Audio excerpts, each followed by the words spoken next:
On February 17th, the official gateway opens. This month, collectively, we welcome the Chinese symbol of the fire horse medicine to guide us through the numeric energetic portal of 2026. In Egyptian numerology, it is the spiritual archetype of our higher heart located in the area of our thymus gland. Also, in Egyptian numerology, I often refer to the identification and the use of archetypes because our supernatural human capabilities will identify with the unlimited amount of power presented through the use of our imagination. The horse is independent but thrives in the herd. The unbridled passion for freedom is what leads their adventures and fuels their desire to explore. Fire is the element of transmutation. The horse is a symbol of freedom. And the number 2 calendar month of February is about expressing our affections toward others. February is the month for partnerships, cooperation, romance, and balancing our yin and yang energies. Hello and welcome. I am Sara Bachmeier with Egyptian Numerology. I'm the author of Egyptian Numerology, Emergence into the Fifth Dimension, and The Path of a Wounded Healer. Liberation is for the asking. I work with individuals one-on-one in my 90-day mentorship program where I take you through your soul life agreement, which is encoded in your birth date and name. I also offer personal private readings, and I host a private Facebook group where I give daily readings and posted articles. This month, the fire horse archetype holds a powerful totem of transmuting human love into an all-inclusive feeling that is not bound by the selfish love that most of us have experienced throughout our lives. It is not pulled to fill the abyss formed within us from neglecting our unhealed wounds, but it's the kind of love that transforms the future and unites kingdoms. Human love can be messy, selfish, hard, confusing, unpredictable, deceptive, and temporary. It is the kind of love that breeds infidelity, betrayal, rejection, and abandonment. Most of us have been the recipients or the cause of these hurtful actions toward each other. Human love is an emotional playground where we learn how to play nice with others. It is the kind of love that teaches us what feels good and what does not. It keeps us on the karmic wheel, deeming it necessary to repeat until we evolve to a much higher or lighter kind of love. The word unconditional love is so redundant, and oftentimes it has lost its appeal to really hit home. Too many people pronounce their affections as unconditional, but underneath still carry unreasonable expectations. I like to call the real deal supreme love, or I often refer to it as absolute love, which breeds compassion, kindness, forgiveness, generosity, and service towards elevating the human condition. Supreme love isn't confined to a bond between two people, but includes all sentient beings. It is not possessive, conditional, or fear-driven. It is the feeling that infiltrates our state of consciousness when we are entirely liberated from karmic possession. We come into this lifetime with contracts, or we make contracts with people while we are here to experience and learn how to transcend human love into divine love. When twin flames are healed and unite, they manifest heaven on earth. Because many of us still carry feelings riddled in the confusion of duality, it is rare to experience and anchor a twin flame relationship combination here on our planet. Now, last year, the snake or serpent enveloped our collective consciousness. It offered its wisdom and the process of shedding old skin to prepare for an astounding transformation and a brilliant way for us to be in the world. The final days of the snake have been identified as being heavier than usual. Those who are intuitively connected to the universal energy will experience ample opportunities to shed the last layers of stuck energy. Now, with the help of the serpent, we are experiencing a final release. Many are currently going through a dark night of the soul or a deep physical cleanse at this time. The fire horse comes into our field this year to lead the pack into a field, or I like to envision a forest of emotional liberation.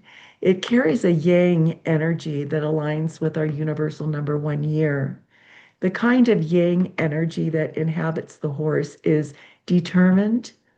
It fosters movement, power, healing. It's intuitive, strong, beautiful, and very persuasive. Fire horse energy will lead us to spiritual growth by showing us how to love authentically. When we transmute our human love into divine love, we respond differently to our environment and those around us. We are given ample opportunities to ascend our emotions through the relationships that we have with others. If you have experienced the karmic love that repeats itself and delivers the same confusing results, then it's time to change something within yourself. The universe is telling you to love a little lighter. Many people think that if they stay out of relationships, they will heal. Things will be different. The curse will be broken, only to find that after several years of solitude, they are exactly where they left off, and the problems that they thought they avoided are right where they left them when they start establishing a new relationship. Years of reflection, solitude, observation, meditation, and contemplation are all good because it heightens our awareness. But the real sign of healing comes into play when we shift something inside of ourselves and choose to respond differently. It's like learning a new skill. At first, you suck, but then you practice, and the end result delivers mastery, and you perform at an experienced rate. The same with relationships. At first, you make mistakes, then you reflect, meditate, and observe, which promotes awareness. So when you are confronted at a crossroad with a relationship, you make progress by choosing a different path. Now, if you don't choose a different path, you will keep expecting change when nothing has shifted inside yourself. Nobody is unlucky in relationships, just uninformed and persistent to keep the same perspectives that led them to repeat the same results. I think that is where most of humanity resists to evolve emotionally. We must be open to learn, unlearn, and relearn. Our inner child continues to demand love from sources that don't know what real love is. Just a moment.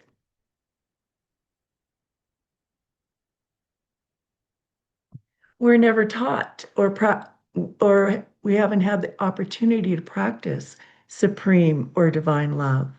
But all of us have a higher heart that expresses this wealth of knowledge. We intuitively know what pure love is and what it is not.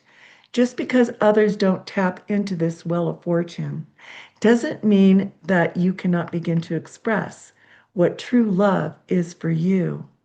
When you finally say, enough is enough, and human love is not working for me anymore, will your higher self applaud and show you how to liberate your love for yourself with a feeling that is stable, creative, and so very powerful?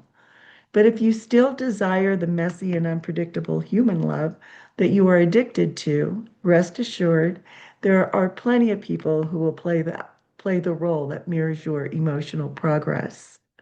The fire horse charges through our lives this year to help those who are ready to transmute and transcend karmic love. to liberate their emotional body, invite the twin flame union, and consume the kind of passion that moves mountains, fills your purpose, and forges the way to spiritual ascension. It's such an exciting time to be here on Earth. This year, instead of counting calories and dollars, start counting moments of conscious awareness. You will notice the percentage of supreme love increase and shift in your daily life.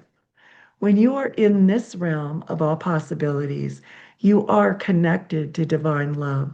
In these moments, you may not necessarily feel any heightened emotion because peace is often found in the stillness of the heart. There are no bells or whistles that go off when you enter the sacred chambers of oneness. We are so used to the highs and lows of the emotional roller coaster that comes with human interactions. Serenity and peace are just the absence of attachment to emotional triggers and fluctuations. When I first started experiencing peace of mind and heart, it was very uncomfortable for me. My mentor laughed and said, when you experience it, just sit with it for as long as you can and then release it. And then the next time it happens, just hold it a little bit longer. Over time, I've learned to string together long segments of serenity, peace, tranquility, and consequential supreme love. Once we understand and accept that this heightened state of awareness is our natural state of being, we will embrace the love language of the higher heart and learn to express it out into the world. I hope this video touches you and gives you permission to ask for more in your relationships with yourself and others. Let me know by liking, sharing, subscribing, and commenting below.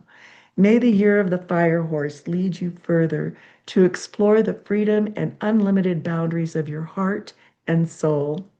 You can learn more about Egyptian numerology from my website at egyptiannumerology.org. Thank you for joining me.